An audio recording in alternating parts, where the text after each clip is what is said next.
আল্লাহ পাক বলেন আমার আকাশের দিকে তাকাও, বারবার তাকাও, সূর্যের দিকে তাকাও, চন্দ্রের দিকে তাকাও, গাছপালার দিকে তাকাও, তাকায় দেখো কোনো ভুল আছে নাকি, ভালো করে দেখো কোনো ভুল আছে নাকি।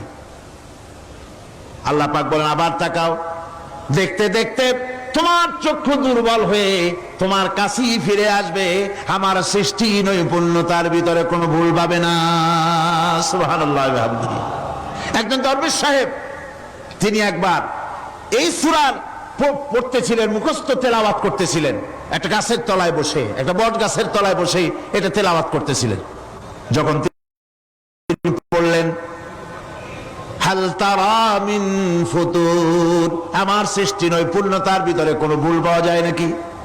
দরবেশ সাহেব চিত হয়ে শুয়ে শুয়ে তেলাওয়াত করতেছেন আর বলছেন আল্লাহ রাব্বুল আলামিন তোমার সৃষ্টি নৈপুণ্যতার ভিতরে কোনো ভুল ধরার ক্ষমতা তো কোনো মানুষের নাই।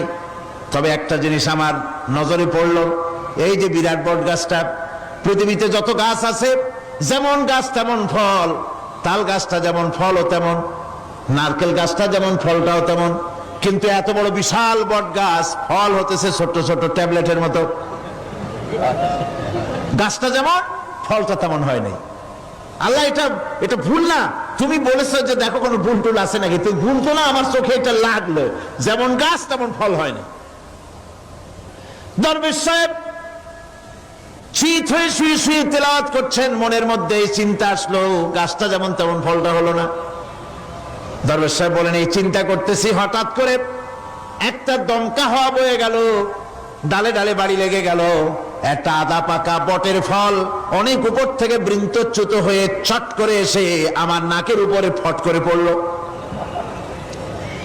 নাকের উপরে এমন ভাবে পড়ছে নাকটা জ্বলে উঠছে। আমি সেজদায় পড়ে গেলাম।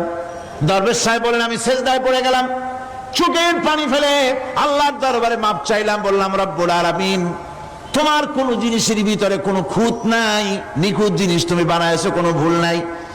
আমি চিন্তা করেছিলাম নারকেল গাছ যেমন তার ফলও তেমন, তাল গাছ যেমন তার ফলও তেমন, বট গাছটা যেমন তেমন ফল। আমার আন্দাজ মতো, আমার চিন্তা মতো যত বড় বট গাছ অত বড় ফলটা যদি হতো, বটের ফলটা যে পজিশন নিয়ে আমার নাকে পড়েছিল, গাছ যেমন ফল তেমন হলো, নাকও যেত, আমার মাথাও যেত।